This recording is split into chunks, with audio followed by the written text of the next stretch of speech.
நம்ம வீட்டு சமையலில் இன்றைக்கி நம்ம செய்ய போகிறது மாங்காய் பச்சடி. மாங்காய் பச்சடி செய்ய ஒரு பேன் வச்சு ஒரு 3 ஸ்பூன் எண்ணெய் சேர்த்து ஒரு 1/4 ஸ்பூன் கடுகு உளுத்தம் பருப்பு சேர்த்து நல்லா பொரிஞ்சதும் கொஞ்சம் வெங்காயம் தக்காளி ரெண்டும் சேர்த்து நல்லா வதக்கி விட்டுட்டு ஒரு 1/4 ஸ்பூன் மஞ்சள் தூள், 1/2 ஸ்பூன் குழம்பு மிளகாத்தூள், 1/2 ஸ்பூன் வெந்தயத்தூள். இந்த வெந்தயத்தூள் தான் வந்து நல்ல டேஸ்ட் கொடுக்கும், கண்டிப்பாக சேர்க்கணும். ஒரு 1/2 ஸ்பூன் உப்பு சேர்த்துட்டு தோல் நீக்கி பொடியாக கட் பண்ணி வச்ச மாங்காவை சேர்த்துடலாம். சேர்த்துட்டு நல்லா கலந்து வதக்கி விடுங்க. ஓரளவுக்கு வதங்கின பிறகு ஒரு 1/2 டம்ளர் தண்ணி சேர்த்து கேஸை சிம்மில் வச்சு தட்டு போட்டு மூடி அப்படியே ஒரு 5 நிமிஷம் வேக விடுங்க. நல்லா வெந்து குழஞ்சி இந்த மாதிரி ஜாம் மாதிரி வந்துடும். இந்த டைமுக்கு நாட்டு சக்கரை சேர்த்து செய்யுங்க. நாட்டு சக்கரை இல்லைன்னா வெல்லம் எதுனா சேர்த்து செய்யலாம். நான் நாட்டு சக்கரை சேர்த்துருக்கேன்.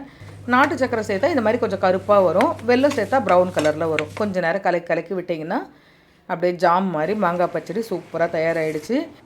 இந்த மாங்காய் பச்சடி தேங்காய் சாதம், தயிர் சாதம், இட்லி, தோசை எல்லாத்துக்கும் சைட் டிஷ்ஷாக ரொம்ப நல்லாயிருக்கும். நீங்களும் செஞ்சு பார்த்துட்டு எப்படி இருந்ததுன்னு சொல்லுங்கள்.